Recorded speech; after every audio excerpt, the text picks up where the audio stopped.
Welcome to the 18th episode Mhm. of Vital Questions. As always, I'm your host, Chick with. La co-host. Oh man, you got a new I was sound? trying, I was trying to do the but it didn't come out because my throat kind of hurts a little bit.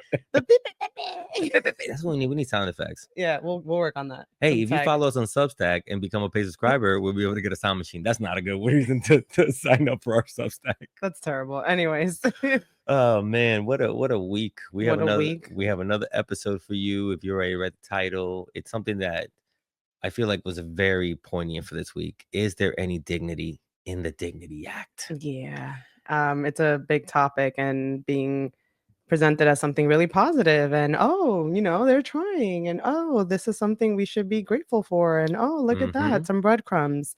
But yeah, that's the goal of today's episode, to try and not necessarily go through everything because we can't. It's too We don't much. have the bandwidth for that. We would need like you We said, we need immigration lawyer and Yeah, we need a whole constitutional team, lawyers and shit. for that.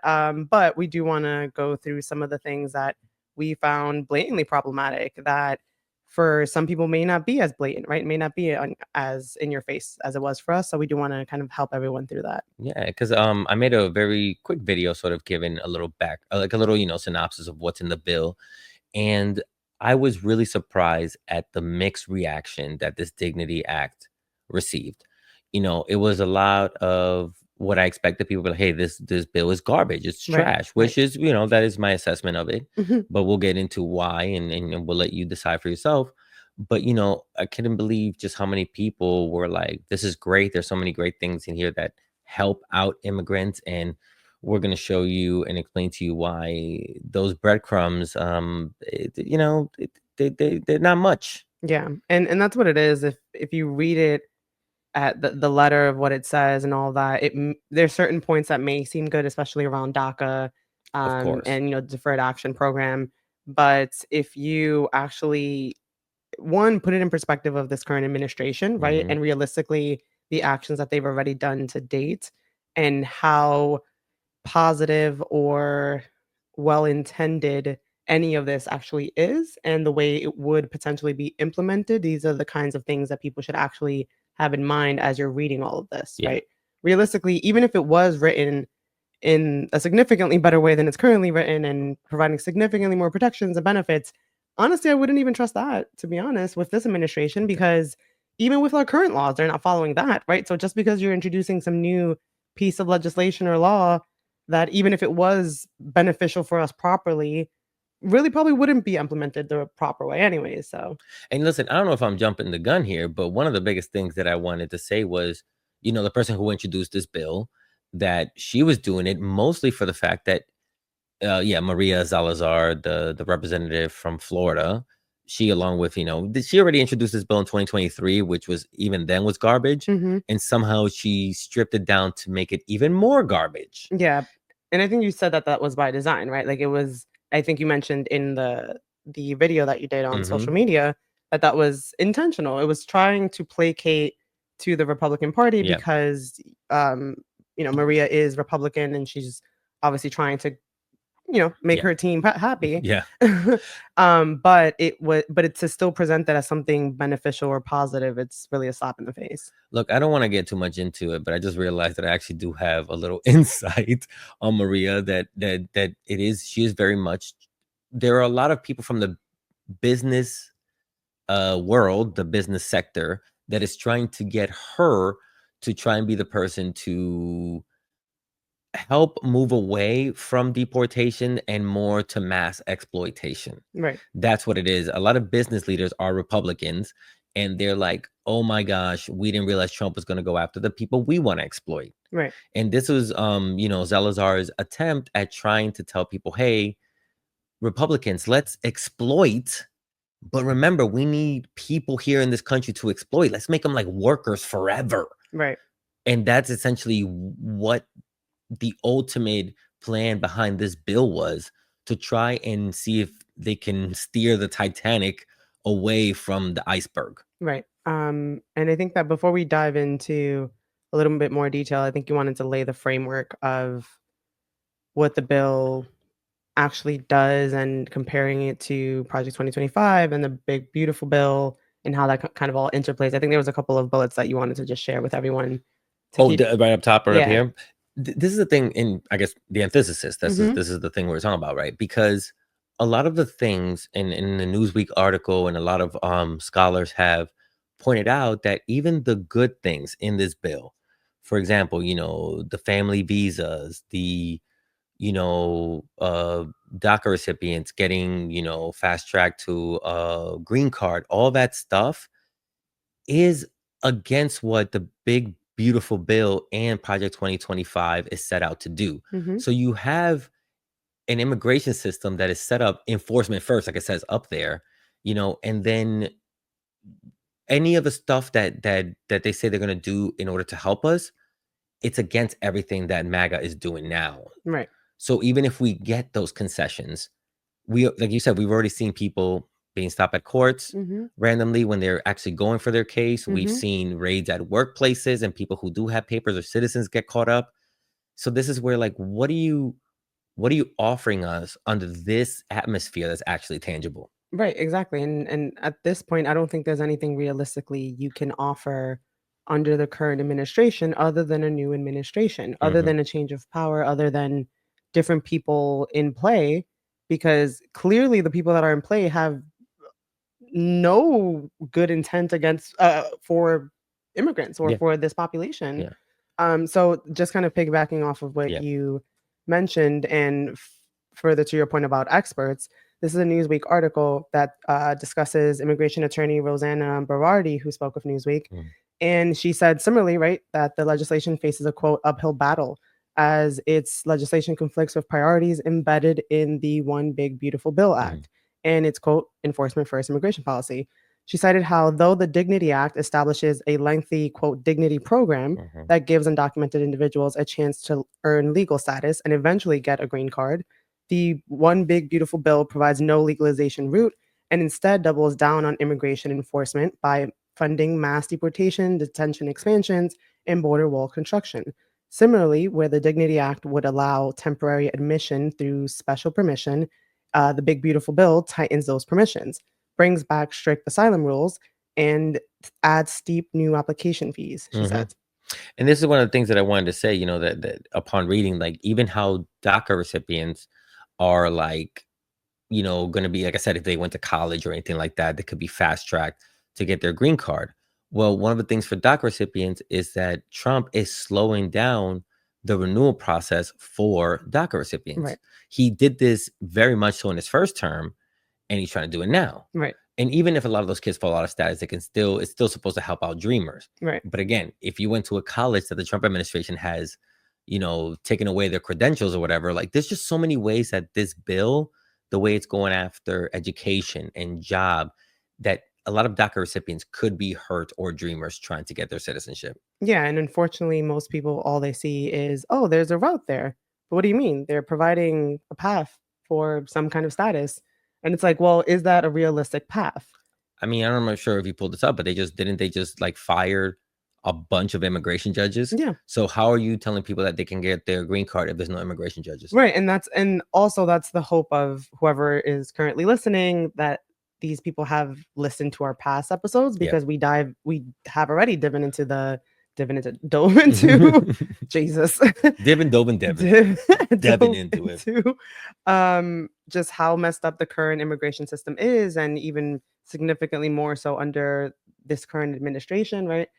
So this is the realistic system that this supposed Dignity Act would function within. Mhm. So that's when people have to be practical. Okay, even if this were did have benefits for immigrants, even if the intent behind it wasn't malicious, do we actually think it's going to benefit anyone? Do we actually think the way they're trying to expedite visas, which we'll get into, or supposedly help DACA recipients, do we actually think they're going to be helping anyone? Yeah. And by the way, one of the things that in looking up into this, and this is the last thing before we jump into one of the things that the biggest insulting thing was people were saying, well, under this Dignity Act, a lot of people will be able to go home Hmm. and come back and visit. And I realized, and I looked it up, a lot of people will have to ask for advance parole. Hmm. If you don't want advance parole, is like when the government gives you permission to leave the country, either to study or for like a funeral or something, like, something Mhm. that's happening in your family. In the first 6 months of the Trump administration coming into office, they canceled advance parole. They were not giving any advance parole. Hmm. They just started reinstating it because I think a judge had ordered them to like Requires them, reinstate. yeah. Yeah, but this is where, again, one of the ways that people on this dignity program will be able to go home is to get advance parole, and advance parole is not being offered. Right, exactly. So there you go. Like, you know what I mean? Like, Yeah. it's just so many ways that this program, nothing she's offering is actually tangible. Right. Yeah, and that's the point of this episode, and hopefully people appreciate that by Mhm. the end of it. Mhm. So before diving into the letter of the Dignity Act Mhm. itself, we thought it would be important to lay out kind of the framework for what the Dignity Act is picking back off of, which is the Illegal Immigration Reform and Immigrant Responsibility Act of 1996, Mhm. or what is it, IRERA? Irira, yeah. Something like Irira? Where railroad? something like that. The railroad? Yes, Irira, yeah, Yeah. yeah. It's the 1996 Immigration Reform and Responsibility Act that, again, I think I've mentioned it before, Mhm. but like, Bill Clinton does not get enough hate for how he fucked immigrants over in this country. Yeah, because a lot of people don't talk about it. That's why. I didn't know until you explained it to me. Irira, if Irira was a person, I want to go 10 rounds with It's Irira. on site. It's on site, yo. It's on site, Aurora. Yo, Irira. If I ever catch you in the streets, bro, It's it's on on site. site. And if there's a person named Irira, we're not talking about you, Well, Irira, thank you for person. listening. Thank you for enjoying the show. It ain't about you, Irira.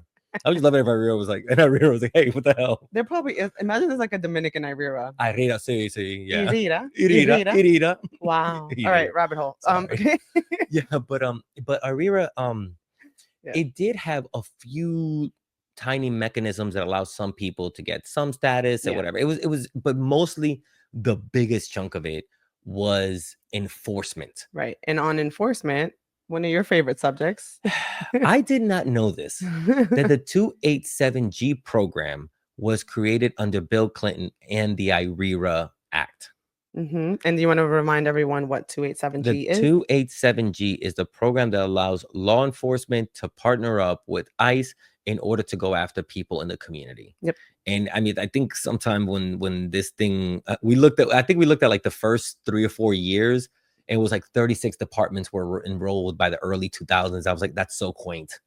That's so quaint. The only 36 departments were before 9/11. Yeah. So yeah, I mean, in this 287G program, I again had never heard of it up until this year, where Yeah. a lot of different states have been Especially Florida. exactly, a lot of southern states have been getting into more and more of these kinds of agreements Mhm. with ICE to partner local law enforcement, Yeah. and as we've seen, that has led to a lot of the raids that Yeah. unfortunately have been happening. And the reason why you bring up IRERA is because a lot of, like we said, a lot of the Dignity Act takes off of what IRERA did and like supercharges it, Mhm. changing a lot of language that IRERA has, creating a lot of more penalties that IRERA first created. So this is one of the things that I want people to like understand, that when I'm like against this bill, it isn't because I don't have hope for the millions of people that might get a path or whatever. Right. Like, I want them to be able to get a path. For sure. I hope the best for them, but I want people to understand what IRERA did, because people were so, this was also bipartisan, by the way. Of course. This is also because immigration was at the highest levels in Mexico. Mind you, Mexico was going through an economic, situation, a lot of, trade and stuff like that between the countries. A lot of people were coming up north to work, but before Clinton passed this, it was like seasonal, right? People can go and come back, go and come back. He was the one that put a lot more penalties, that if if you're caught, then you can have a 10-year expedited ban. That really wasn't before then. So he was the one that made what's called sort of like, not like a wall, but he stopped that migration, because a lot of people were afraid to go back home, because he had created so many ways that can bar you now. Right. So we see what happens when you lock people in, start detaining people. You create just a cycle of private prisons, Right. and 11 million undocumented people. And that's also why a lot of people are currently saying, right, that might be by design, might be intentional. that a lot of people know about the prison industrial system, right? The fact that most prisons are private and these ICE detention centers, I believe, are also fitting under the same kind of realm of privacy in terms of ownership. So yeah, they need bodies in those spaces. Yeah. And all the terrible things that the Dignity Act does, I can't believe people are like, well, it's already bad enough. I'm like, we already went through this with IRERA, where you don't think about the consequences Right. of what you're building up. Right. You're just excited about the initial setup. Exactly. Yeah. We have to really think about how is the Dignity Act, like the way IRERA has screwed maybe 2 generations out of pathways, has created the law enforcement and ICE that we've seen this. The Dignity Act is going to set up a lot more down the road that way too. Yep. Yeah. And then the other fun portion of IRERA, and fun being sarcastic, of course, Always. is expedited removal. Now, I will say I know this is a Wikipedia article, and I know I always say to not use a Wikipedia article. If you see this as purple, that means I clicked on it and I double check certain sources. Okay. So, but Wikipedia does summarize it very nicely. So that's why we have Wikipedia up. Don't come at me. But IRERA also established expedited removal, right? Expedited removal, which is the other tool that the Trump administration is using now, which is, dismissing people's case, people who have asylum, and by dismissing it, you make them expedited removals, which is, what is there's like a certain part here that says, who are inadmissible because they lack valid entry documents or have sought admission through fraud, whatever. Include aliens admissible on grounds if they are present in the United States without being admitted or paroled or have been in the country for less than 2 years. This is the tool that Trump is using to get rid of people a lot quicker and put them in detention centers. For people that have been here for less than 2 years. Exactly. So this is another thing where they were like, oh yeah, if somebody doesn't have a status, you could just deport them right away. Okay, cool. So then Trump, he didn't figure out a way, but Trump realized, okay, you could just take away people's case, dismiss it. And now, because they have no status and no pathway or no nothing, you could literally remove them expeditiously. Is that a right word? Expeditiously, yes. Thank you. Okay, great. I thought I messed up there. I was trying to impress you. You impressed? Yeah, all day. All right. Thanks, co-host. All right. What's it called? But yeah, okay. So those are 2 of the many different unfortunate things that IRERA established. But both of these elements are excessively being used by the current administration and laid the framework for what the Dignity Act is actually trying to piggyback off of and make worse. So just pulling up the Dignity Act itself for everyone to see. So this is available online. It is a 261-page document, of course, because why wouldn't it be? Why wouldn't it be? The first thing that we've seen from this administration is that they make things longer than really needed.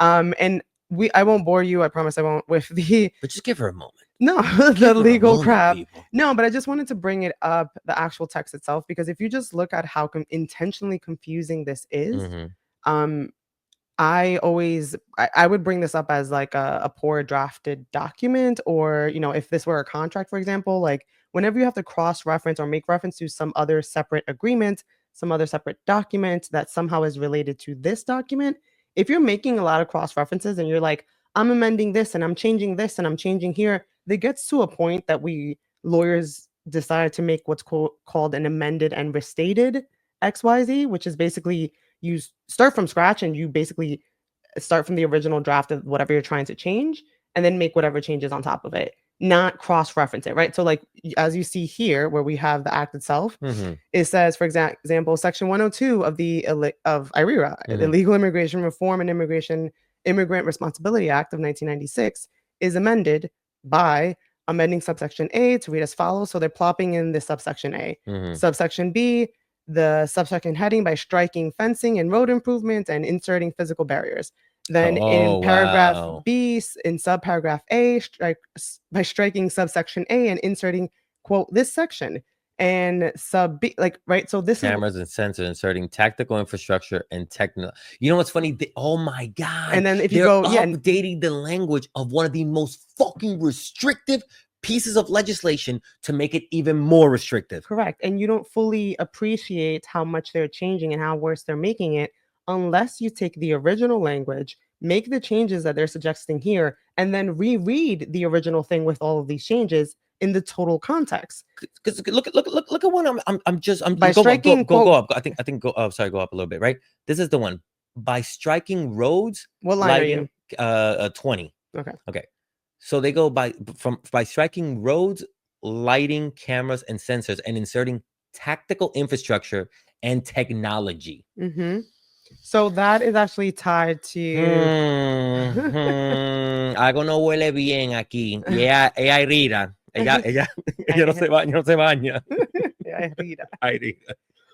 But and that's what it is, because if you are just reading this, you kind of maybe get an idea and all that, but you really don't appreciate all the little nuances that they're changing, and it is again by design. This is not meant to be easily understood, which is why we don't have the bandwidth or the time to dive into all the little changes that this act, all the many different changes that this act is trying to do. But we did pull up a couple of the main points. Yeah. I think, do you think everybody like should start thinking themselves like they're like in sync, right? What? And just follow me on this path here, Lord. okay? You remember like that dude that like robbed all their money, right? He just made them sign contracts. Lou Pearlman. Thank you so much. You remember how Lou Pearlman was like, I'll give you, $300,000 today if you sign this contract, and they all signed their lives over, and he screwed over a lot of people. Yeah, pretend that you're Justin Timberlake and Lou Pearlman's in front of you showing you a contract. I know it's a $300,000 that look really cute right now, but they're fucking you for the rest of your life. Yeah. Okay. Don't get too distracted off the shiny parts. Trust me, it's great. It sounds good in the beginning. Oh my God, 2.5 million people are going to get a pathway to citizenship. You are strengthening one of the most restrictive immigration bills to have ever passed and making it even worse. You're injecting it with steroids. And that's actually what's happening here. Ooh, but I get to sing bye bye bye. Yeah, bye bye to your future. Oh, that's a good segue. So, and bye to your ability to track ICE under this. So, first point, and one of the most important points that I think is worth flagging for everyone is this is the Dignity Act under Section 1301, quote, illicit spotting. I'm just going to read it because I don't want people to think I'm exaggerating with the way I summarize it. So this is the only one I'm going to read. Let's go. I know that's boring. I'm not trying to be boring. Everybody step back. Everybody get a drink. Pause it. Go get a drink or something to eat. Come back. Okay. All right. You're back. Great. You're back? Go ahead. So it says here, quote, any person who knowingly transmits by any means to another person the location, movement, or activities of any officer or agent of a federal, state, local, or tribal law enforcement agency with the intent to aid and abet a criminal offense under the immigration laws, and then it refers to certain immigration laws, right? The Controlled Substances Act, talking about, drugs, drug trafficking and all of that, and the Controlled Substances Import and Export Act, again, drug trafficking, or that relates to agriculture or monetary instruments shall be fined under this title or imprisoned not more than 10 years or both. So basically, if you track police, let's decipher this, right? So if you track police activity, right? So it lists federal, state, let's summarize it, police activity, right? Okay. With supposedly with the intent, we'll get to intent and how, again, this administration has lied time and time and again about people's intent and the things that they've done. To aid and abet a criminal offense under immigration law, under drug trafficking laws, or that relate to agriculture or monetary instruments, basically money. Okay. So basically, if the government randomly wanted to be like, oh, hey, organization that's tracking ICE activity, you're getting in the way of immigration, right? You're trying to help illegal immigrants. You're trying to help all this stuff, right? Let's use ACLU. Huge. Correct. Exactly. So ACLU, all that stuff that you guys are doing about reporting ICE activity. Know your rights. Exactly. Know your rights things. So much can fall under this.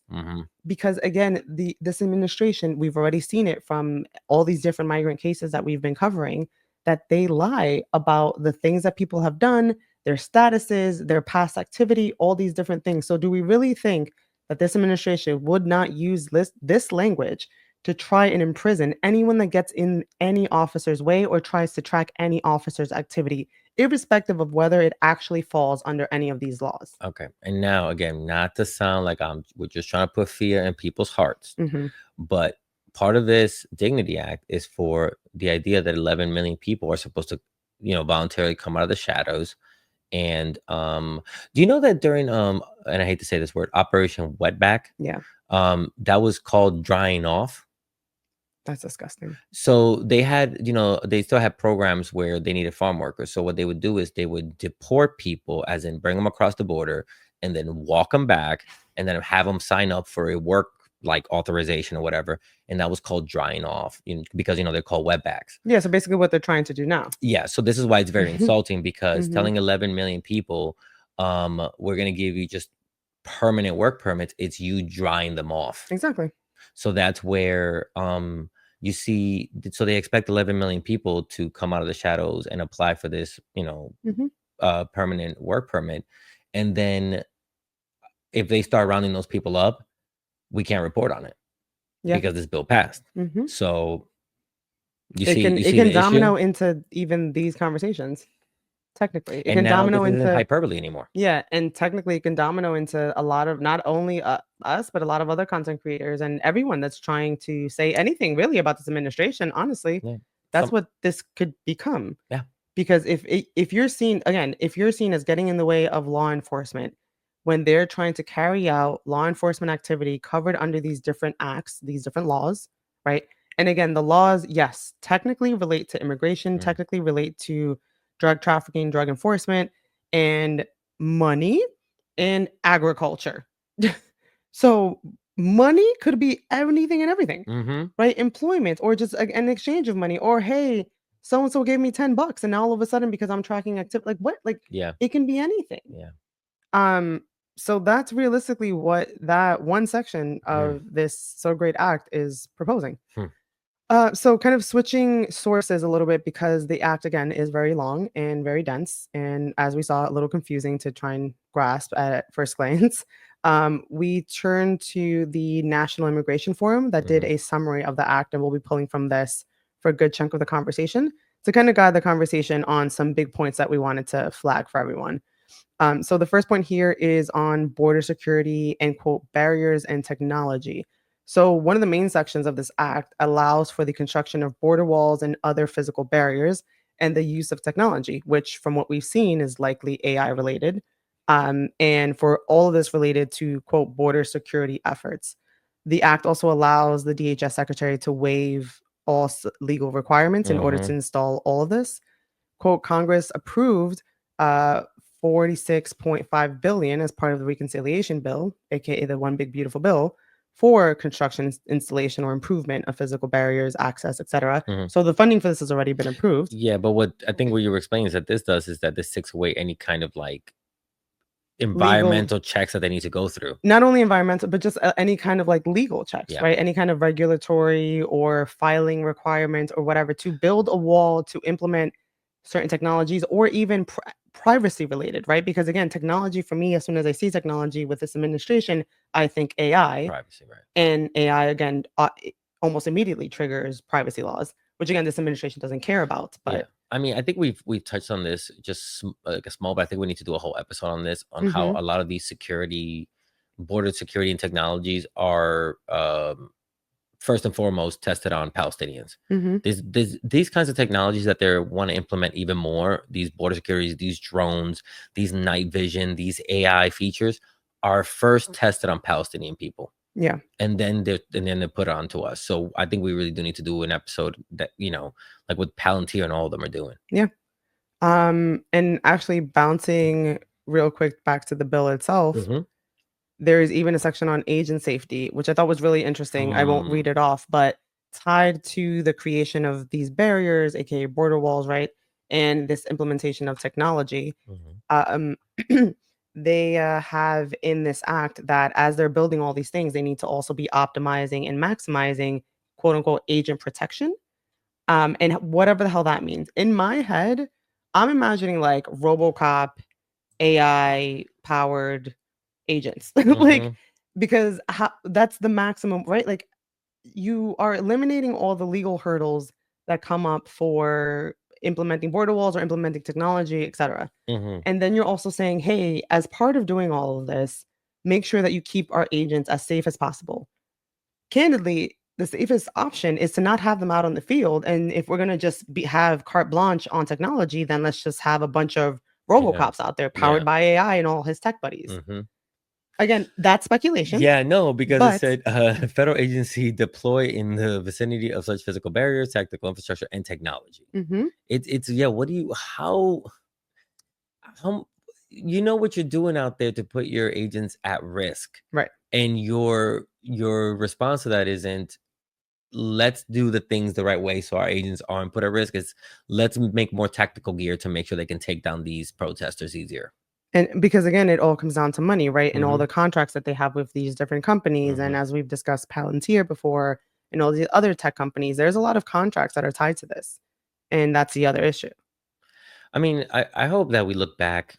I hope we look back as a people and realize just how wrong we were to spend all this time, money, and effort and all this new beautiful technology on wars. Mhm, You mhm. know, like we could use AI to try and get to like the end of the Milky Way, but we're using it to create fake videos of alligators dancing around in alligator Alcatraz.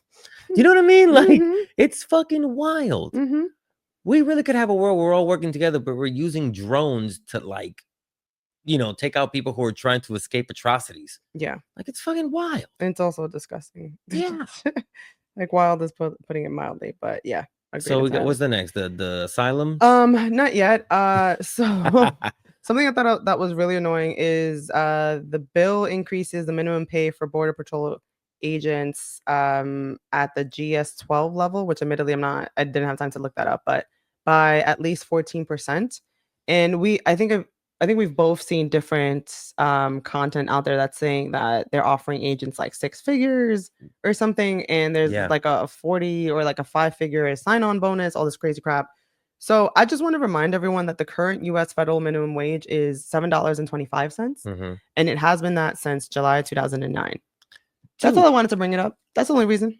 Just wanted to remind everyone that while they're out here paying people mil- ultimately millions and millions of dollars, right? When you add it all up to abduct each other, when they can't even afford to pay teachers and public servants and all the other people that should really be getting paid this proper money. But Let me tell you something that you just said that and just like really. Mhm. I know because it annoyed me too. So there's like people, these mass men disappearing people off the street, right? Mhm, They're making 150, 160 plus bonuses, plus overtime, plus bounties and all that stuff that we hear reported, right? mhm, Easily, maybe they might be making $200,000 or $300,000 a year snatching people off the street. This dude's gonna buy a house, mhm. right? When this all comes down and we have trials, nah, man, I want to see them stripped of all their homes, Yeah, all their cars, everything that they bought off of blood money that they're taking.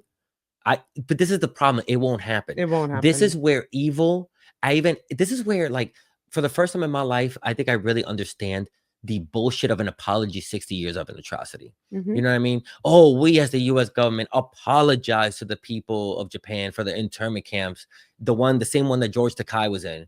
Okay, so do we get like any money or anything back, or those people, do they get the stuff taken away, that all the money they made while no, no, no, no. All those people still stay rich.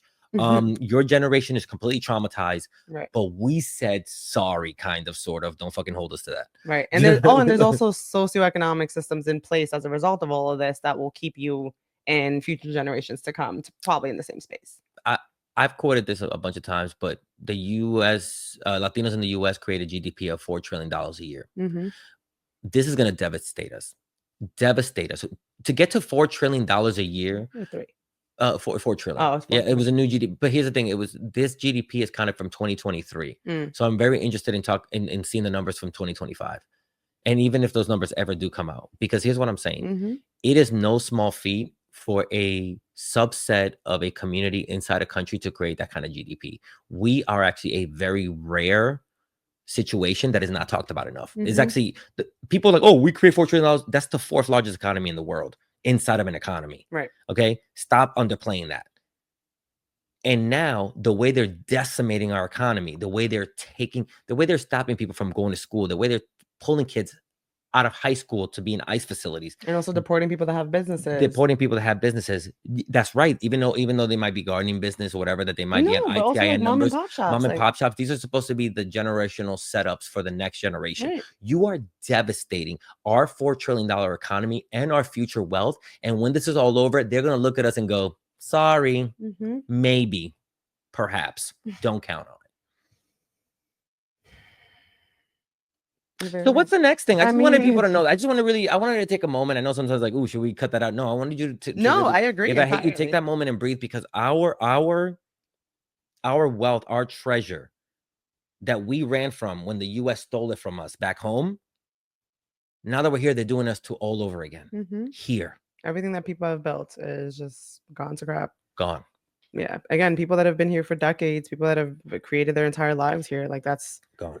the fact that I see so many people online taking joy in people just being ripped from their own lives. Like I just don't understand how you can rationalize it, but whatever. Losers. Yeah. So before we dive into the asylum reform, because that is a Mm-hmm. big chunk of Mm-hmm. this, the last point that I wanted to bring up is that another change in this bill is that it forces immigrants who receive a work authorization under the Dignity Act to pay a 1% fee of their income.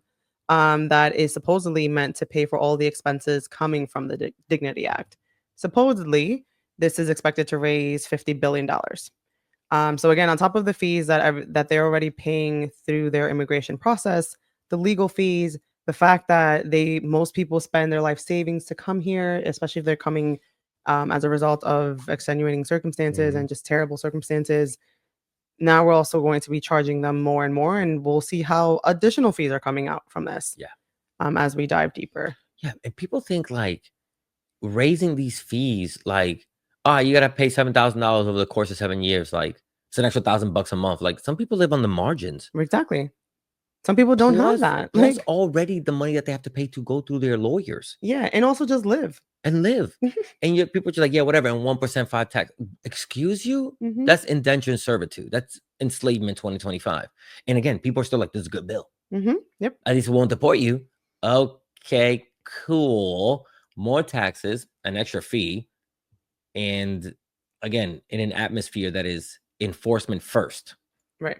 Okay, cool. Where we'll see, even if you do all the things, even if you pay all the fees and if you file all the paperwork and you abide by all of the stuff that this is presenting, whether or not they actually come through on their promises, that's always the open question. Huh. So, one of the big chunks of changes is in the asylum process. So, this changes the system to, quote, adjudicate most asylum claims made at the border via an asylum officer within 60 days and pre- prevent the release of most individuals from custody while they wait for a final determination on their claim.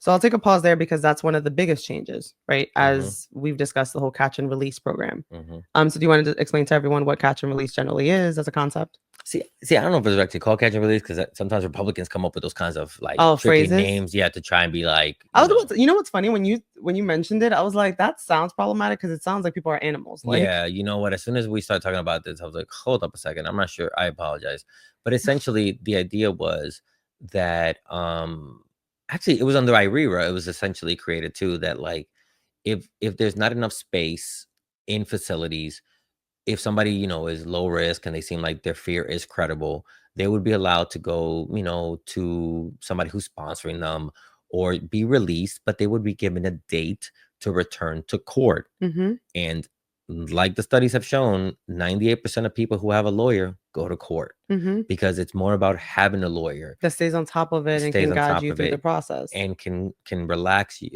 put you at ease and get your paperwork in order, because at the same time you're trying to that's what's always so mean about this, that you don't get a lawyer like you do in the criminal justice Yeah, you don't system. get a lawyer assigned to you. You know what I mean? Even though the United States caused a lot of this, but it's okay.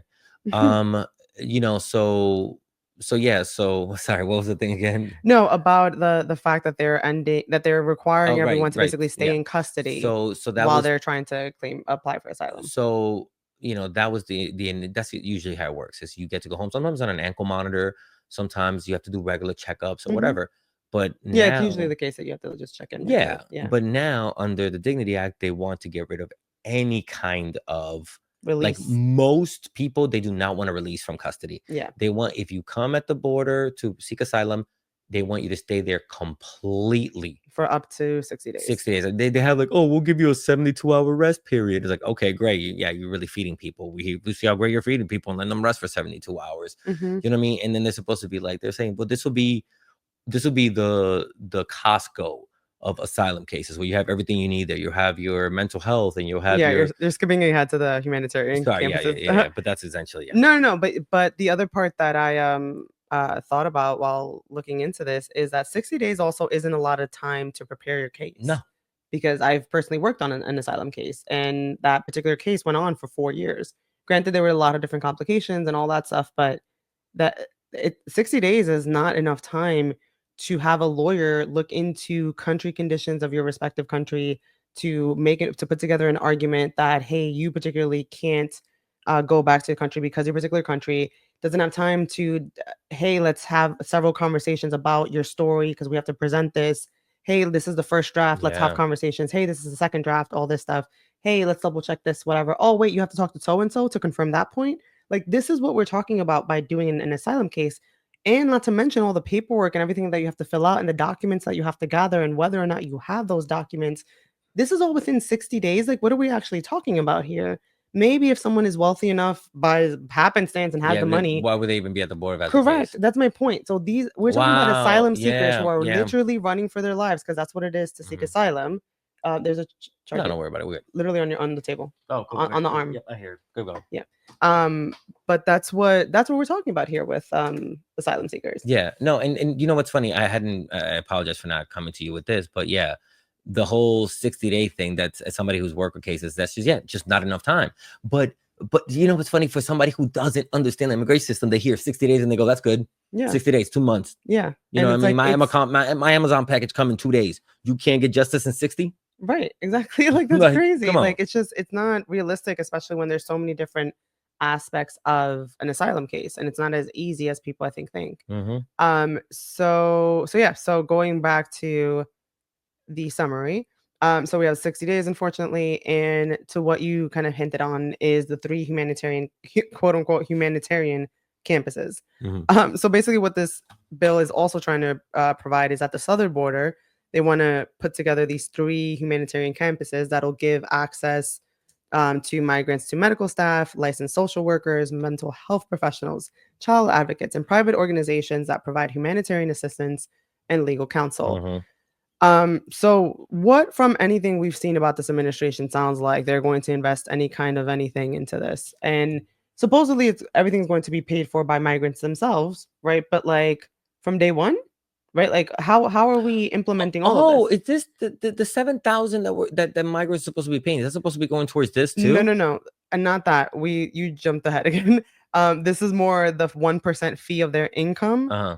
That the intent of the 1% fee of their income is to pay for all of the expenses coming from the Dignity Act, something like this, right? Where What? correct.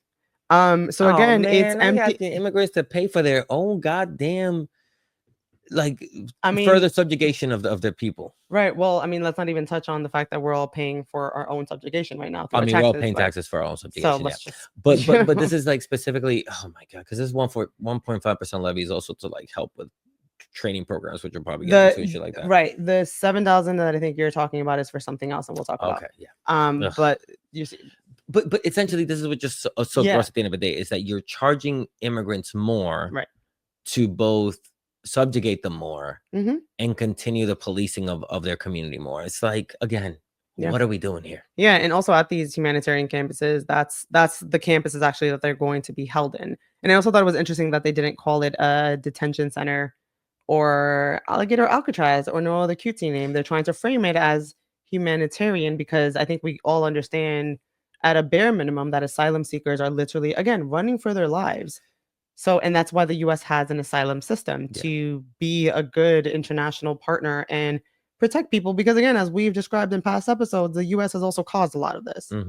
This is what I'm saying. Again, using humanitarian campuses, now you pointed out, it is funny because it again reinforces not my theory, but I'm pretty sure it's real, that Salazar is just trying to get Republicans to move away from the bloodlust that they have and try to be like, look, we're gonna keep people in cages, but we gotta stop let's call them humanitarian campuses. Let's call them lifetime spas.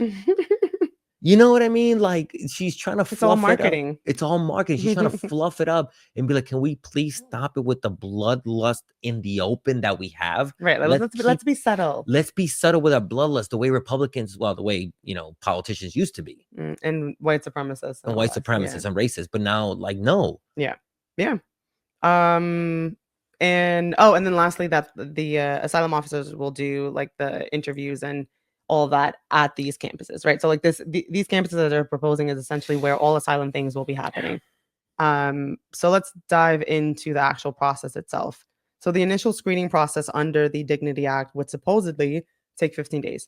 So during these 15 days, you would go through the credible fear interview, which is basically where a person seeking asylum speaks with an asylum officer and tries to convince them that they have a quote credible fear for their Mhm. life and that they can't go back home. If they don't pass the credible fear interview, then they're subjected to expedited removal. But my first question is, who are these asylum officers, right? Are these people that have been properly trained?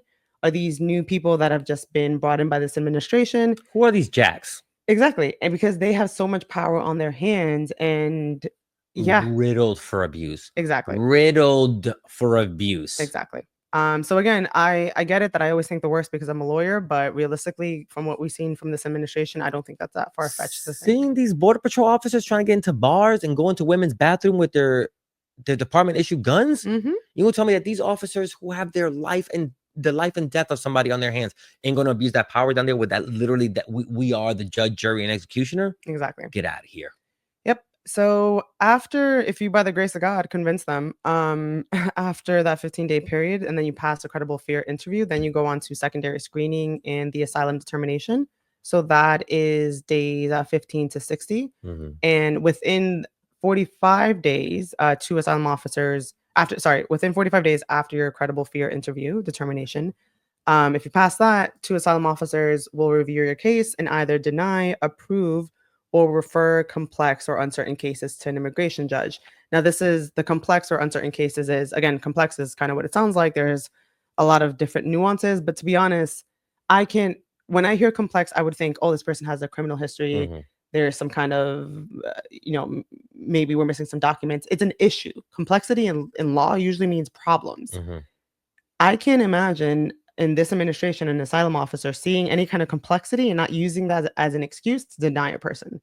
Yeah. I can't see why an officer would be like, "Oh, you have all these issues in your case. I'm just going to bring this up the ranks so that way we can spend more time on your case." Mm-mm. Do we really think they're actually going to invest money in this? Do we really think, honestly, that they're going to follow their own letter of their own law and invest the money that immigrants are paying back into even their own Dignity Act crap? Do we even think that's going to realistically happen? Yeah. Wow. Yeah. Are you really gonna treat immigrants with dignity who are paying in the Dignity Act? Right, exactly. I'm gonna guess no. Spoiler alert. We don't So need to get there. then if let's say you get referred to an immigration judge, if you do and you're fortunate enough to either get asylum or get referred to an immigration judge, you would get released from the humanitarian campus and you would get a notice to appear. But then get this, you are then monitored in a manner that ensures that DHS can quote electronically verify each person's location. Um, so for me, that sounds like we're going to be tracking people's movements. That sounds like we may or may not have an ankle monitor. So you're an asylum seeker. Wow. Okay. So you have just passed all these hurdles Right. and you have just convinced the entire system that's against you that, yeah, yo, you are life is in danger. Right. So your But now we case, need to track every single well, movement you make while well, you're in right. interior. While you're no, no, no. This isn't that you got asylum. Yeah. This is if you got asylum and you're approved, you're like, okay, fine, you're approved. Okay. But this is the case when you are referred to an immigration judge. Oh, excuse If me. you are Right. referred to an immigration judge, Right. you get a notice to appear, Right. you get released from the quote unquote humanitarian campus, and then you appear, obviously, go to your court date, you follow Mhm. whatever, and then you go through the regular process, Mhm. presumably. But the nuance here is that you are being monitored in a way that they can and electronically keep track of you. Mhm. And that's the way it's phrased in the act. So they can electronically monitor you. Meaning, again, that sounds like an ankle monitor. That Yeah. sounds like we're going to keep track of where you're at literally 24/7. I know we've talked about this before, but we really do correlate too much of the language that we use in the criminal justice system the Mhm. same way in immigration. Mhm. Like you have to go see a judge. So people usually think like, oh, when I'm gonna go see a judge, it's to prove my innocence. Do you Right. know what I mean? Because I have committed a crime. No, they haven't committed a crime. They're gonna Mhm. go see an immigration judge because they have a case because usually a crime was committed against them. Right. So now you're again like, what the fuck? Mhm. You're gonna put people on an ankle monitor? You put criminals Yeah. on an ankle monitor. Not some mom and children who are escaping atrocities. Right. But again, to your point, it's all about the image. It's all about making all migrants feel like you're criminals. Feel like as if just existing and coming into this country is wrong. because ultimately this is all about deterring everyone. So again, even though this bill on its face, there might be some stuff that sounds nice, and we'll get to DACA. And yes, there are a couple of things that are somewhat positive, but then you really look at it, and then in the long run, it's a problem. So sure. But if you actually look at the words in this act, if you actually think about how things are implemented and realistically read between the lines, this is a piece of shit Piece of like shit. I'm document. sorry. It just is. I don't know how else to frame it. Like it just is. Yeah. So if we look at we saw the steps under the act, right? Mhm. Let's compare that to the current process for attaining asylum. Mhm. So this is under USCIS.gov, right? This is the process. There's 3 ways. So the first way is the affirmative asylum processing with USCIS. This is where you are in the country currently in the country, right? So not at the border, you're in the country. Mhm. You present yourself within 1 year of the date of your last arrival in the US with certain exceptions, right? They give certain exceptions for stuff. But what I realized, and I won't bore everyone with all the details here, but what I realized is that by forcing people to stay at the border in the way that the act is presenting, and by not allowing them to leave unless they are granted asylum explicitly or go under, the immigration judge process, it eliminates affirmative asylum processing with USCIS as an option, Mhm. because as time goes on, eventually less and less people are going to fit within that 1 year time frame, Yeah. because these people aren't going to be let go at the border. Yeah. Everyone's going to be kept there. So eventually, this option of quote affirmative asylum processing with USCIS is non-existent. Yeah. So this is a major change that, of course, they don't explicitly say, "Hey, we're removing this via this act," but by requiring everyone to stay at the border, that essentially does this. Yeah. So the second option is an asylum interview, or sorry, asylum merits interview with the USCIS after a positive credible fear determination. So what's interesting here, Mhm. sorry, my throat dry, um, is that this option is if you are placed in expedited removal proceedings. Mhm. So if we read it though, what's interesting is that it sounds kind of like what they're trying to do with the act. Yeah. So this is the version where like two officers do Right. So look at your this is look the at your option. stuff. This is the version that is very similar to the steps that we went through that they're proposing for the act, right? The Mhm. 15 days and all that stuff. It doesn't have the same time frame necessarily, but here again, if you are placed in expedited removal proceedings, that's when this comes into play Yeah. as the current landscape stands. And you say you want to apply for asylum, you'll be referred to USCIS and go through the credible fear screening that we talked about earlier, right? And you apply through to asylum that way. Then it follows a similar process as we read through earlier, right? A USCIS asylum officer will conduct a credible fear screening to determine whether or not you actually have fear. Thereafter, they'll either retain your application, issue a notice to appear in front of a judge, etc. Right? So it has a similar process, but Mhm. again, this is technically, as of right now, only for people that are placed in expedited removal proceedings. Right. It shouldn't be a requirement. Right. This kind of more arduous process. So this one's a little bit more like sort of like your last resort sort of thing. Kind of, yeah, And now they're exactly. making like first resort. Exactly. They're making it the only real option once you get Yeah. to the border, Yeah. because presumably they're not allowing you to cross illegally, obviously without authorization. Wow, they're flipping So it. asylum, as of right now, the way it stands, you have to do it. Sorry, as of the way it would stand under the Dignity Act, you would have to apply for asylum at the At the border border. only. Yeah, That that's is it. essentially the only option for people God going damn. forward. Yeah. Yeah. The last one is a defensive measure, and this is where you request asylum as a defense against removal from the US. So this is a little different, right? So Mhm. this is if you're in removal proceedings Mhm. with the immigration court in the executive officer of immigration review, that's part of the DOJ. So that's a little bit different than the expedited removal proceedings that we just talked about. But that's a third way that you Yeah. currently have asylum. Okay. So that's the current landscape. Now shifting gears back to the summary. Mhm. Another change that they're proposing under this act is to the sponsorship of unaccompanied minors. Under this bill, it would require the criminal history background check with biometric samples, supposedly where Mhm. appropriate, for potential sponsors of unaccompanied children and other adult members of the household. So for me, I think that the argument is that supposedly this is going to protect children. This is that they're looking out for unaccompanied children. Yeah. based on what I've seen from this administration, I feel like it's more likely to limit who can sponsor a child. That's already what's happening Right. by requiring so much, because a lot of people who tend to sponsor kids might have been like, mixed status people. This is actually making it more difficult for who can sponsor a child. Yeah. Well, I can honestly, even separate and apart from status, we don't even have to go that deep.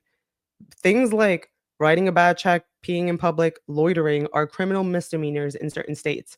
What exactly qualifies for a criminal history background check as like a Yeah. ding where now all of a sudden you're no longer allowed to be Yeah. a sponsor? And also, to your point, if the sponsor is a migrant and has mixed status or anything else, there's a huge risk with them presenting themselves. So Yeah. now we're also negating a child's ability Yeah. to be in the US and save their lives. Because they also want to know who's in the house, a lot more of like information of everybody that's in the house and stuff like that. Right, exactly. Yeah, and other adult members of the household. Yeah. Right. And again, it seems at first glance, because at first I read it and thought what most people would think, that, oh, they're doing this to protect children, and ideally in a perfect world that would be the case. But when you see news like what happened recently with DHS, and apparently they added 133,000 migrant children DNA information to a criminal database, which basically makes them susceptible to future criminalization, right? Because now they're going to be in this criminal database where every time there's any kind of incident, there might be they might be coming up as a potential. What are you looking at? Like crazy? Sorry, I just didn't read that subheading. Treat them like suspects indefinitely. Right, because you have just put in the children in a criminal database. Children and teens who haven't done anything. Yeah, just simply because they're migrants. They were put in a criminal database. Yeah, so like if one of these kids like are at like a burger shop where somebody gets shot and their fingerprints are there, they're gonna be like, well, you're in a criminal database already. Right. What were you doing there? Correct. And again, when we've seen time and time and again that this administration. So I didn't realize, like, I know you have told me about this story, and I know you had been like, hey, let's report on the children in the database and stuff like that. But I didn't realize that indefinite suspects. Yeah. Yeah. These fucking monsters. Yeah. Don't excuse my language. Not one bit. Yeah. So I think it's with good reason that when I saw that they're gathering DNA and biometric and all this crap from people, it gives me a lot of pause. And that's in the Dignity Act. This is the Dignity Act that they're trying. They want to collect DNA samples and biometrics and all this crap from alleged sponsors of unaccompanied children. I know we already kind of like touched on a lot of this, but like it's giving Nazi. It's giving Nazi experiments that they want to take the DNA samples of children at the border. Yeah, that's it. Yeah, I'm not disagreeing with you. Yeah. Jesus Christ. 100%. Yeah. So moving on, just from that unaccompanied children point. So the two-strike policy over here. So basically, it's let me like highlight for everyone. It says that if you try to get asylum and get denied, and then you try to cross a border into the U.S. again, you would be subject to expedited removal just by default. Yeah. I already had questions that I didn't have time to dive into, but so does that mean that they can't visit the U.S.? Does that mean that if some other asylum-worthy situation happens in their countries and they now need to seek asylum for different reasons, they can't apply? I don't even know if you have this coming up, but like they also said if you get caught 3 times coming across, then it's like a 20-year ban. 20-year prison. Criminal, yeah. 20 years in prison. That's actually, I have that coming up, yeah. Yeah, and see, this is the thing where they're trying to like criminalize re-entries. Well, actually, yeah, we can just jump right in, right? Yeah. So mandatory e-verify, whatever. I won't go into the details of mandatory e-verify. I think a lot of us have gone through e-verify, right? When you get a new job, they just want to make sure that you are authorized to work. All that this stuff. Is where the Dignity Plan hopes that it could, if it goes the way it's supposed to go, that it could feed into itself, because essentially, if you give 11 million people permanent residency, then the companies can use e-verify and then say, yeah, I do have this person working for me who did get papers. Do you know what I mean? So it's sort of like a way to feed into itself, because they're so into like, let's use e-verify. What the fuck what does it matter? Like, okay, you know what I mean? Like, what I do think it's interesting is that they gave in the gradual phase in for e-verify, they gave a bunch of different time frames depending on how many employees you have. But for employers of agricultural workers have up to 30 months to comply with this provision, and that's the longest time frame. So by comparison, employers that have 10,000 or more employees 10,000 or more have 6 months to comply Mm-hmm. versus the 30 that agricultural workers have. Yeah. Right? So I just thought it was interesting that if it was a regular employee outside of the Mm-hmm. specific agricultural setting, that of course is where Trump and this administration has been getting a lot of heat from, given their migrant practices, right? That's one of the main industries they're getting heat Mm-hmm. from. I just thought it was really interesting that there was a whole carve out for that industry in this Dignity Act to give them a little more time because, hey, you guys are our buddies. So you guys will have a little more time to go along with this. I'll put in my own thesis on this. And I think it's because when you have some place that has 10,000 employees or something like that, I think for the most part, those people are kind of like at least high paying jobs or decent paying jobs. Mm-hmm. Farm work is very low paying jobs. Mm-hmm. So a lot of people are not going to have the funds to be able to get this paperwork right away. Mm-hmm. So we're like, hey, we know that you're still going to overwork them and the shits are expensive. So let's give them a little time to come up with the money before we get rid of them for you. Yeah, and again, to help out that particular industry. Exactly. And I'm like, that's the one industry that was called out. Everything else was based off of like the amount of employees that they had. That's because they know that agricultural people don't. You get paid something like 20 cents per pound of grapes that you pick. Mm-hmm. And as we're about to go into all the criminal penalties that they're imposing on or trying to impose me about it on migrants. Wait, but before we do, what's interesting is that the bill increases civil penalties for employers who knowingly hire individuals without work authorization, but doesn't mention anything about criminal penalties, even though they're the ones that are hiring people. Oh, civil penalties like fines. Like fines, yeah. Yeah. Civil is money. Of course. More. Hey, listen. Hey, you hire more people, we're gonna charge you $1,000 extra. Mm-hmm. But am I gonna see any jail time? No, not at all. Yeah. No. And that's why when we go into the criminal provisions, right, illegal reentry, you kind of touched on this. It increases the max prison time from the current 2 year in prison to 10 years in prison. Yeah. In addition to monetary fines. And for anyone that's removed 3 or more times, to your point, they can be imprisoned up to 20 years. Imprisoned, forced to work, forced labor. So this is also where it's really funny. Not funny, but kind of like ridiculous about this is that a lot of these laws or whatever they're trying to pass is like would put people in jail. Like if you come into Florida, you know how they're trying to like do their SB 1718. If you come to Florida, we'll put you in jail for 10 years or whatever. People are forced to work in jail. So people come to the US to work, criminal. I'm going to arrest you. Now I'm going to force you to work. It's like, wait, what the hell? Like I came here to work. It's like, no. I'm like, no, we want you to work for free or for a penny to the dollar. Yes. And the fact that now we've created laws where if you're here to work, just to work, we're not doing it legally. We can force you to work legally, but under our legality, which is criminal. Yep. Like it's again, it's like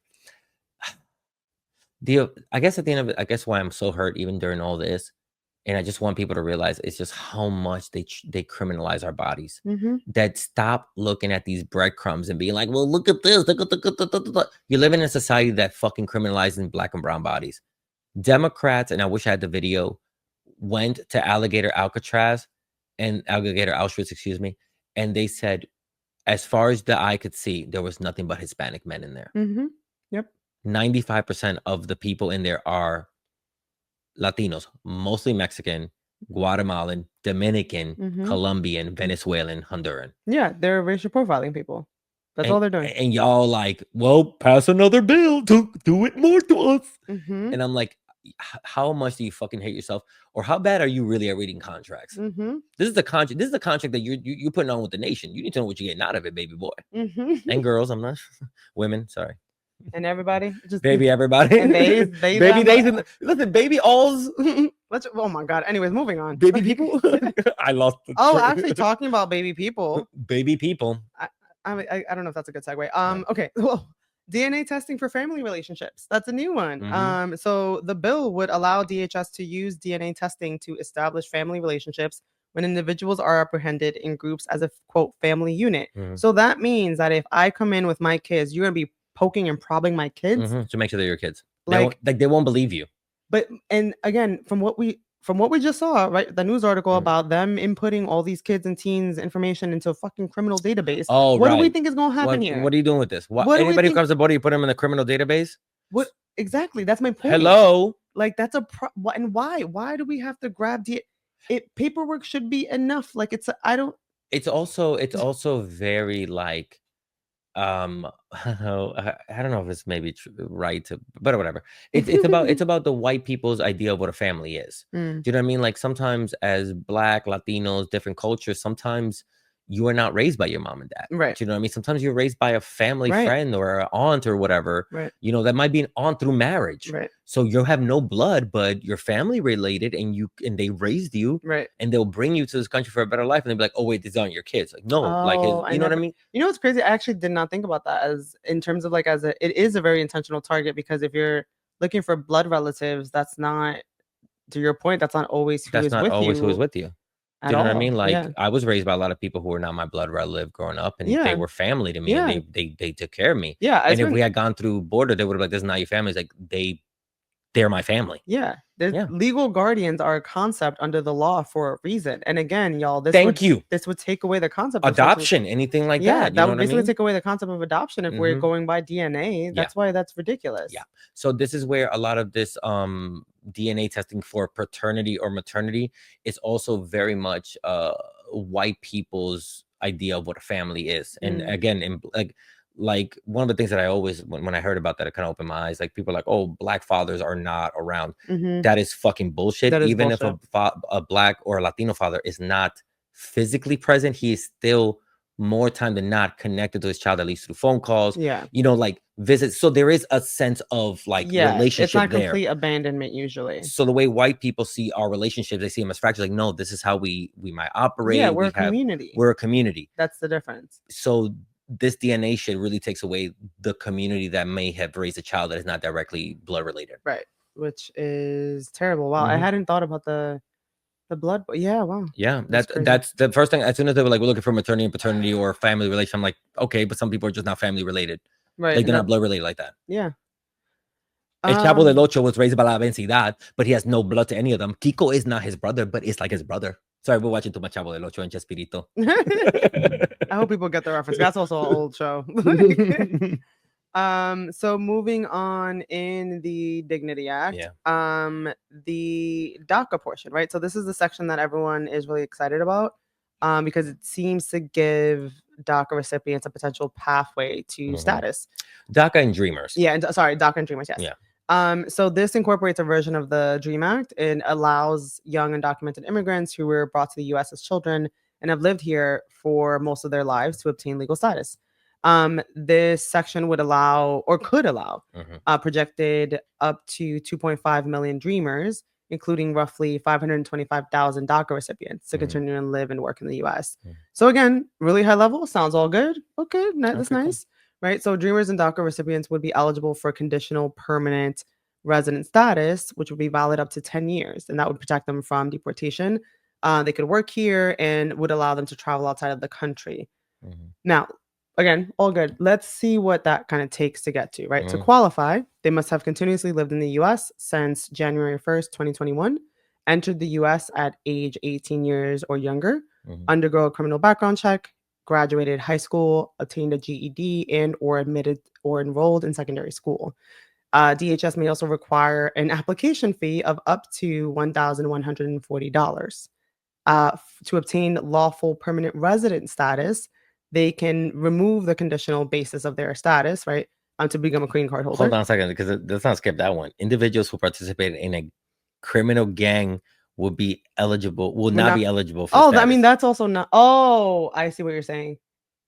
You know what's funny? I was trying to condense a lot of my notes, and I was like, and I read that. Oh my god, that's ridiculous. I read that, and I was like, oh yeah, that's of course. Like, well, why would they put that specifically criminal? You know how they blaming everybody for tattoos or whatever. That's what I'm saying.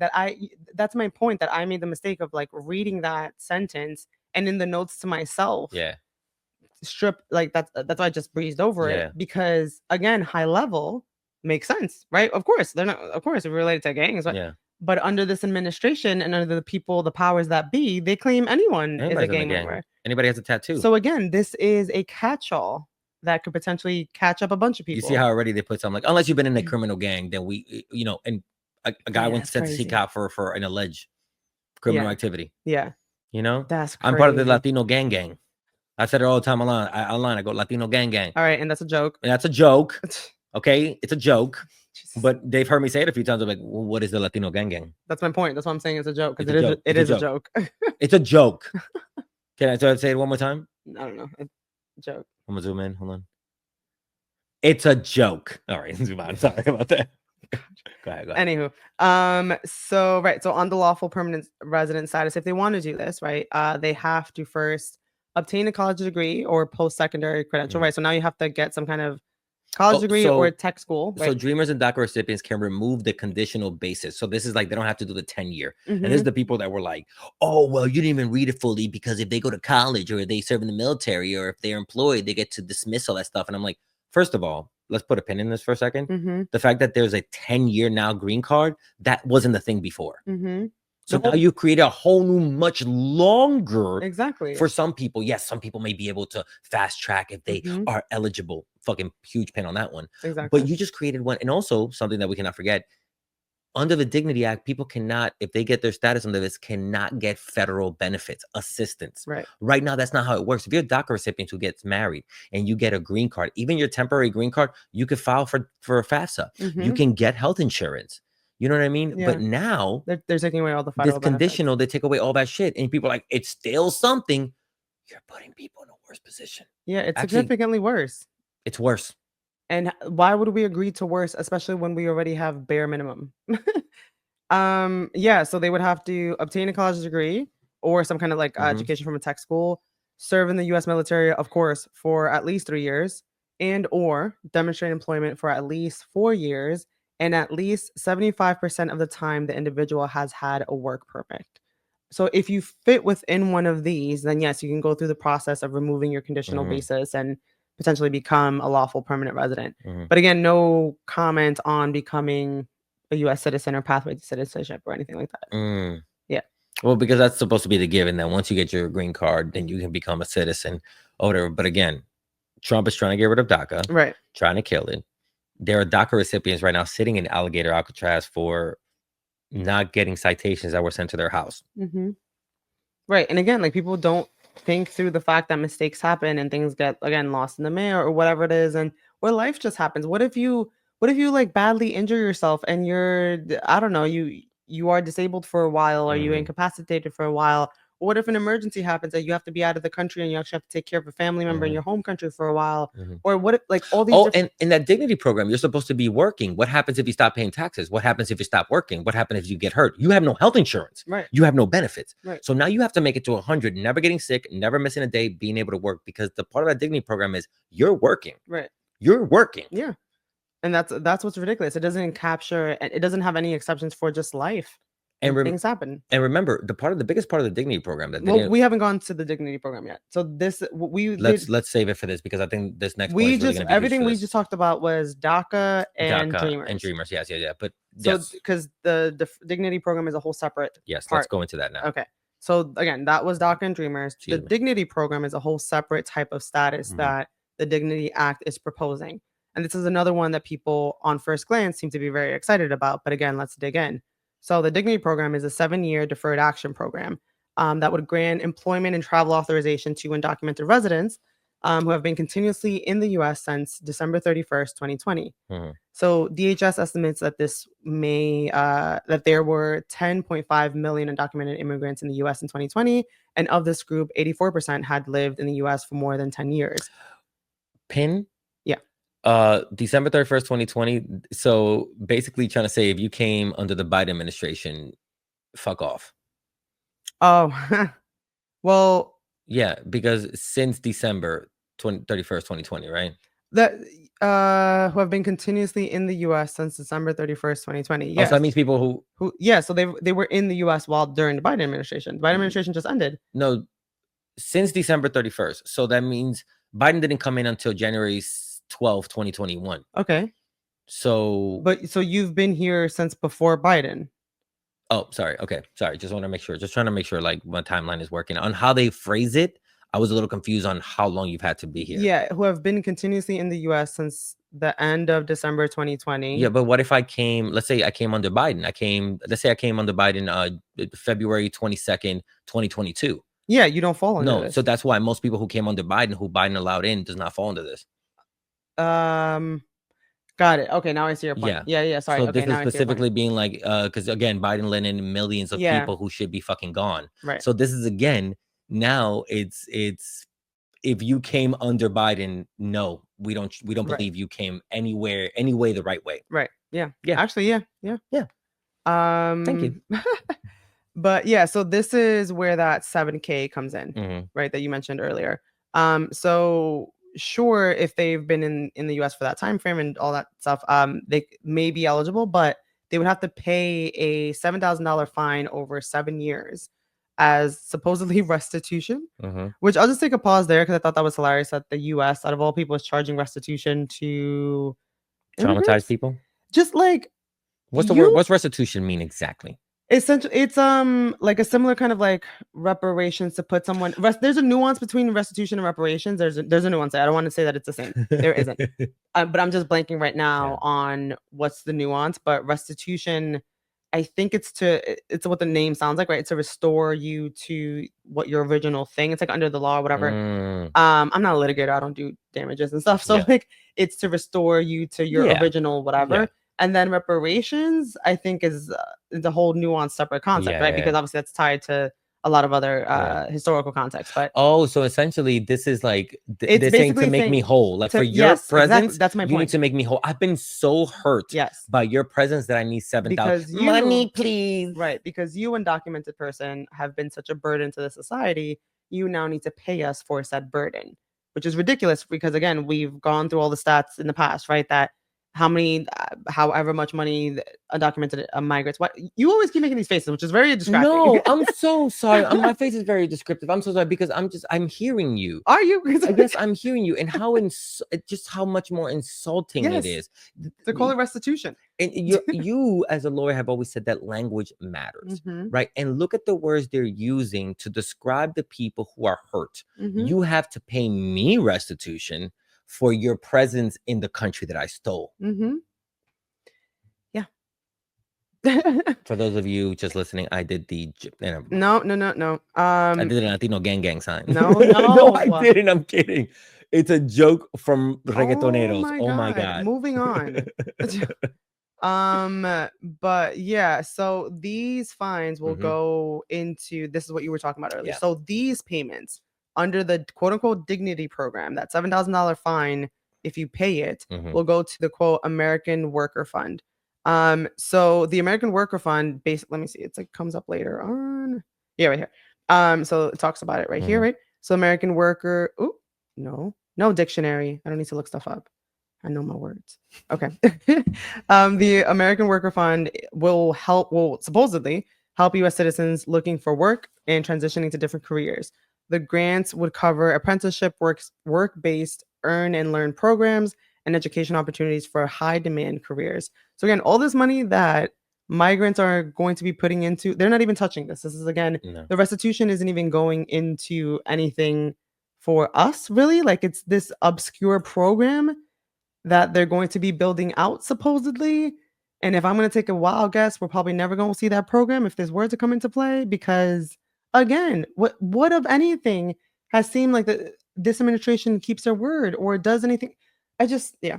And it's also very insulting for the fact that, billionaires are automating a lot of jobs, are the ones that are moving jobs Mhm. across to cheaper countries to exploit people.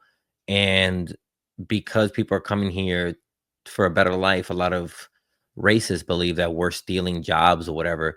So now a lot of these immigrants are going to have to, you understand, like, Mhm. so you're going to have to, immigrants are going to have to pay for citizens to be able to get new jobs, allegedly. Oh, I'm sorry. This is zooming in a little bit.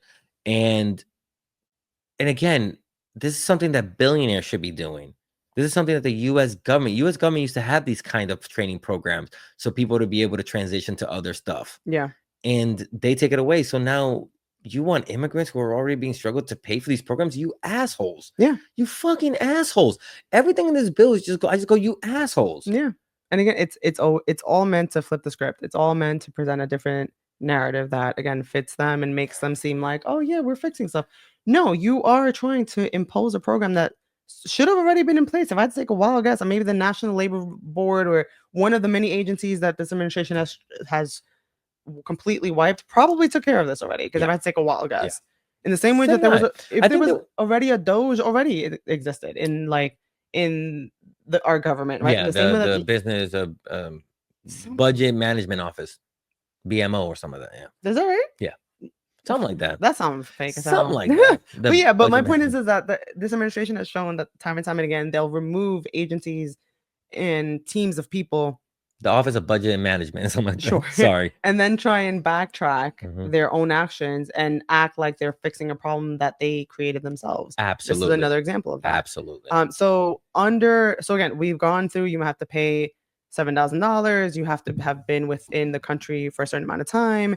Now there's a bunch of requirements also. So in addition to that, the participants are also required to pay taxes, including potentially taxes owed from previous years, pass a criminal background check, enroll in health coverage, while barring use of any federal means tested benefits, aka they get no federal benefits, or entitlement programs. Individuals must report to DHS every 2 years. Also, during the duration of the 7-year, span, Yeah, of this be gainfully employed. be gainfully employed for at least 4 of the 7 years. There's certain limited exceptions, but yes, for at least 4 of the 7 years, you're supposed to be gainfully employed. So then, if you do all of this, right, and again, you're paying taxes that you're never going to get the benefit from. You paid a $7,000 fine. You're still trying to figure out your asylum case. No, sorry, not asylum case. You're trying to figure out your immigration case itself, right, and paying lawyers to file the proper paperwork. Be on top of all the court dates because again, if you miss something, that potentially goes to crap. Yeah. So you go through all of that. Now it says those who successfully complete the dignity program, meaning you did all that stuff. That's a program. That's not guaranteed that you're getting status after that. You then get to apply for dignity status. And then thereafter, it doesn't give too much details here, right? But it is renewable for every 7 years. Individuals can renew actually indefinitely forever, as long as they remain in quote good standing, which again, good standing is subjective, really, because what does that mean in this administration? But this status very clearly does not provide a path to citizenship. It only allows people to stay and they phrase it here, continue living in the US while barring use of any federal benefits, etc. It's really, you get to stay and work in the US. Yeah. You don't live in the US. And You're stay not in good actually standing. And if it's forever, how are they going to ask you every time you renew? Did you work for the 7 years? Right. Did you work for the 7 years? Right. Did you work for the 7 years? Like, no, I'm getting old. I can't work anymore. I have no retirement. I have nothing. Well, we're not going to renew you because this is for a work authorization. Yep. Exactly. Yeah. For over 7 years. And yeah, that's all it says. Like, it's nothing like it's not great. It's not a great setup. And if anything, you're paying more into a system that is going to, again, screw you over. What's the benefit? You get to continue working here. And this is then this is the biggie. Yeah. And then you get to get taxed on the money you send back home, right? Because now they pass the big, beautiful bill. Right. Remittance. With You're also getting taxed right? there. So like, even if you do this and you want to stay here and remember, you can't vote. Right. And you can't vote, right? So you're here, and let's say best case scenario, you're here to send money back home. But now the money that you're sending to back home not only gets taxed when you get it, but now also gets taxed doubled when you send it out. So what's the benefit here? Like, let's be realistic. So the last one that we'll talk about, and hopefully everyone's still listening. Oh, and I just want to say one more thing. And I want to talk about this because I know it happened. I can't talk about who it happened to, but I will talk about it as best I can. When people have paperwork that is clearly different than everybody else's, they're targets of local law enforcement's what do you mean when people have paperwork? So I'll give you, for example, in Illinois, they had a driver's license and they gave driver's license to undocumented people. But if you were undocumented, it had a purple label that said not a valid ID, which you could drive with it, right? But it was just not to be used as valid ID. But also had a giant label that said not a valid ID, which is a red flag for anyone outside of that state. I know plenty of people in the state that they're supposed to have it in that got pulled over by the cops, and the police were like, I could report you to ICE unless how much money you got on you. Stupidly enough, they said the whole amount. Say a quarter of what you actually have, and then see how much, see what they think. Said the whole amount, and they were like, give us all of that right now, and we'll let you go. And this is where, if you're in good standing.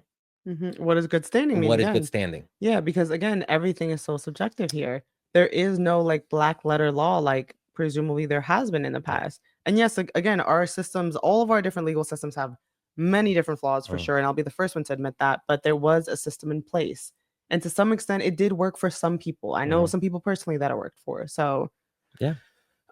so the last gift that keeps on giving from this damn Dignity Act that's not actually dignified in the slightest, and we'll finish with this, is the alleged elimination of visa backlogs, right? So they're framing this as a good thing that they're going to try to work on expediting processing of the backlogs of visa applications because there's so many.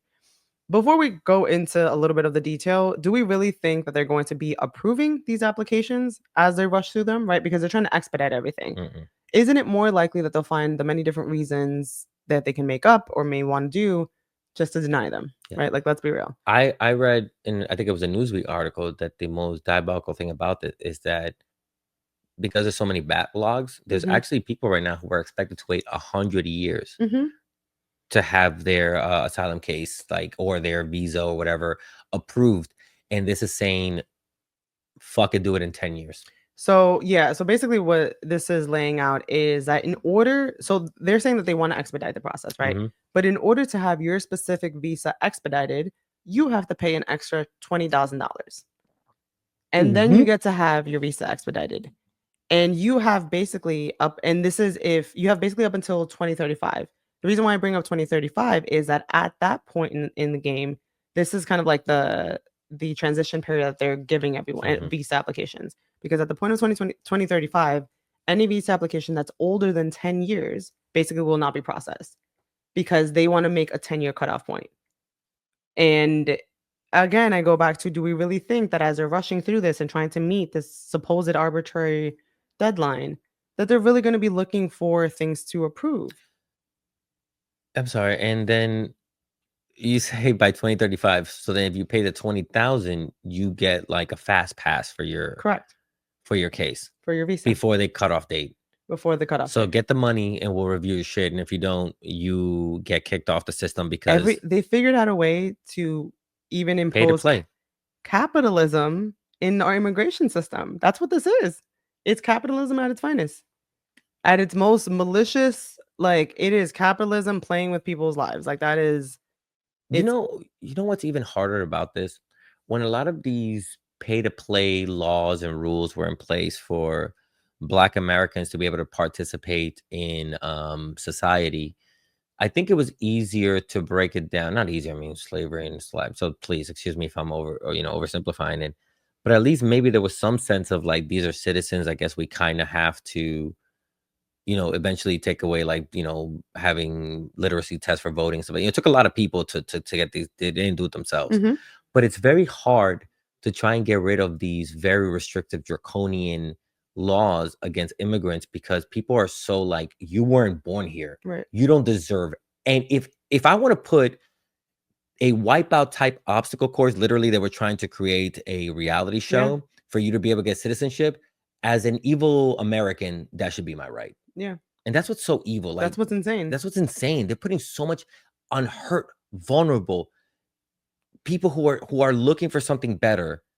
Hey, pay me $20,000 and I'll expedite your shit. They've What? just been convinced that everyone in this group of people are less than, are subhuman, are not deserving for whatever the hell X or Y reason that has gotten in your head. And it's just that's the only way to rationalize and be okay with what's happening. That's the only way, that you just don't see these people as human. No. And Maria Salazar, she presented this bill, and I just want people to know that Republicans turned on her like hard. Like, I did a video about how, like, I don't think we have it right now, but they've been asking for her denaturalization and deportation because she wanted to do something that didn't really help immigrants. Yeah. It actually helped the Republicans abuse immigrants. But um Republicans are so hungry for this mass deportation, this mass roundup, and all this stuff that they're like, "Are you crazy? Yeah. We want to deport you Yeah. for trying to help people." Yeah. That's another thing why this thing ain't gonna get passed. Because think about that. She proposed this to her own party, and her own party was like, "We will deport you and denaturalize you if you keep trying this." Mhm. So I'm sorry. So you think the woman that brought this up, they're trying to denaturalize her, and you think they're gonna treat the rest of us with respect? Mhm. Yeah. People need to. I didn't want to like just take away people's hope on this bill because like, oh, you're just a party pooper. You don't want anything to pass. I'm like, bro, read the contract, read the fine That's what print. it is. Like, people have to actually read it themselves. And again, if you don't be Perlman in this bitch, man. Yeah, you can't go off of just the nice titles. And again, remember that titles don't mean anything. And just because they say, if it was titled "This is going to save America," it's probably not. No. Like, you should probably read it because it's probably just gonna dig us deeper into the shitscape that we're in. So that's where we wanted to bring you today, this week, because I felt like it was important for people to realize like these last few immigration bills that have actually passed, there's been nothing in there but enforcement. Yeah. There's been nothing in there but hurting our communities. And additional fees and additional fees and the rise of criminalization and creating more. What people also don't understand is the history of immigration is also creating more and more lengthy visas instead of just giving people a pathway. Mm-hmm. So now, even for the doc, oh, well, some people will be able to bypass it because of college. Okay. That doesn't, but that's the thing. Like, all these different statuses aren't the same as becoming a U.S. citizen. And we all know that. So, like, by trying to gatekeep status in that way and by having people jump through all these different hoops and all that stuff, for everyone that keeps saying do it the legal way, when the legal way is literally impossible because it is always a moving target, or you're always subject to whatever the hell administration is in play. I always say they move the goalposts on you because you're not a U.S. citizen. So for as much as people are like, oh, but you get this, but you get that. No, because ultimately all of those different statuses are subject to whoever the hell is in the White House and whatever administration wants to do it, as we've seen this year. So that's the problem. It doesn't actually guarantee that much, because if you're susceptible to the whims of whoever's in the White House, that's ridiculous. Yeah. And let me tell you something, and I think I'm speaking for my people here. The United States destroyed a lot of our homes. And then here, they're destroying what we have built from the ashes of what they left us. And there's going to be a certain point where our people are going to say, we can't be safe at home and we can't be safe here. Enough is enough. We want safety. Yeah. That's what we're saying. Yeah. And I'm talking about you, the United States, you with your sickness or this smugness of like, I could destroy someone's home and treat them like shit when they're here, is not going to last forever.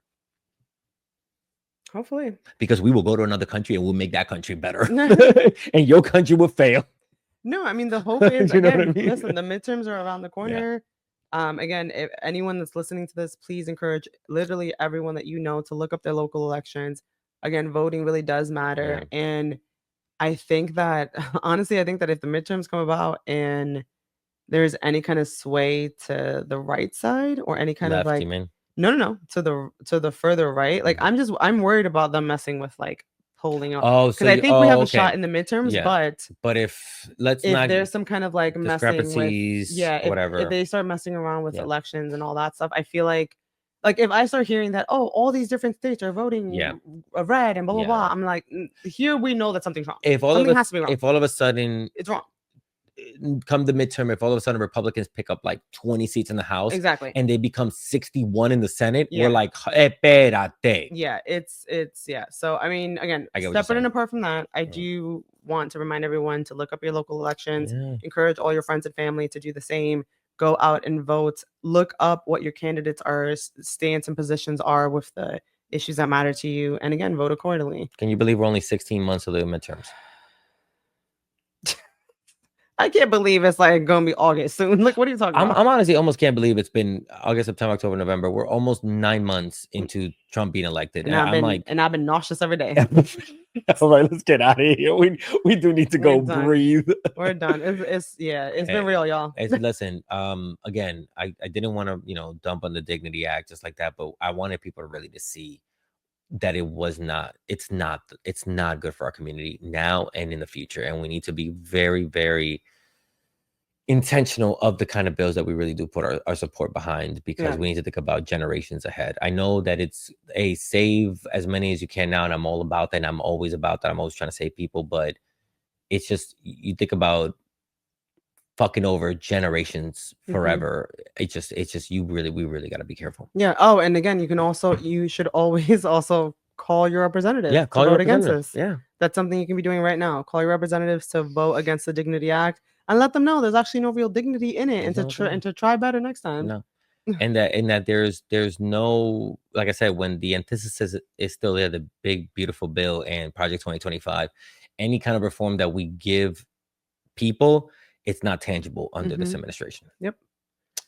All right, that's it for this week. That's La co-host, it. thank you so much as always for these Thank amazing you. research and everything. Yeah. Remember, as always, guys, please follow us on Substack, YouTube, TikTok, Instagram at Che Guerrero ENG. Substack. Oh, you said Substack. Substack, yeah. We're growing very lovely on Substack. People are listening to our stuff mostly on Substack, so I Hey, appreciate all the Substack. hey Substack people. What's up, man? That's I like Substack. Substack Yeah. has grown on me. Yeah. Again, thank you all so much. Thanks, Have a everyone. good rest of your night, your week. I'll see you next week. Thanks for Adios. listening.